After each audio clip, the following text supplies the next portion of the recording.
Nakiisang iba't ibang ahensya ng pamahalaan kabilang ang Philippine National Police, Philippine Coast Guard, Armed Forces of the Philippines, mga lokal na pamahalaan, paaralan, civil society groups at pribadong sektor sa pagdiriwang ng International Coastal Cleanup 2025 na pinangunahan ng DENR na ginanap nitong ikatlong Sabado ng Setyembre taong kasalukuyan.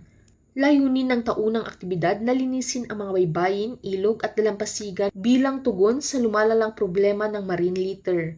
Ayon sa tala, mahigit 81,000 volunteers ang lumahok noong nakaraang taon at nakalikom ng higit 391,000 bag na basura sa loob lamang ng isang araw, patunay ng sama-samang pagkilos ng mga Pilipino para sa kalikasan.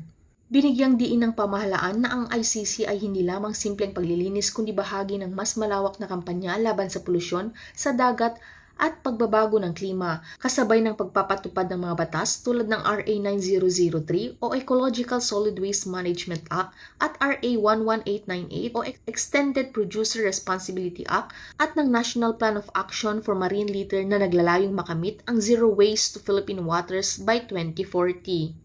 Pinatitibay ng partisipasyon ng PNP, PCG at iba pang katuwang na ahensya ang seguridad at kaayusan ng aktibidad, kasabay ng pagpapalaganap ng disiplina at tamang pamamahala sa basura. Dagdag pa rito, hinihikayat ang publiko na gawing panghabang buhay na gawain ang pangangalaga sa kapaligiran hindi lamang tuwing ICC Day. Sa bahagi ng DNR, kami po ay nagpapasalamat sa lahat ng naging bahagi ng pagdiriwang natin ngayong taon. Ito po ay isa sa pinakamalaking voluntaryong selebrasyon kung saan lahat ng sektor ay ni-encourage namin na mag-participate dahil kaakibat ng mensaheng tayo ang solusyon. Naniniwala po kami na hindi lamang DNR ang may responsibilidad na pangangalaga ng ating kapaligiran. Kaya lahat po, ito po ay responsibilidad ng bawat isa sa atin, sa bawat isa na nakatira dito sa iba't ibang bahagi ng ating Pilipinas at ng mundo. Ito po ay dapat ginagawa natin dahil yung simple pong pamumulot ng basura, hindi lamang po ito simpleng pagtugon o paglilinis ng kapaligiran, kundi ito po ay nagpapakita din na bawat isa sa atin ay responsibilidad po natin na magtulong-tulong at maging bahagi ng lahat ng activities na makakabuti para magkaroon ng malinis at maayos na kapaligiran para sa ating mga anak, sa magiging anak ng ating anak at para sa future ng mga kabataan.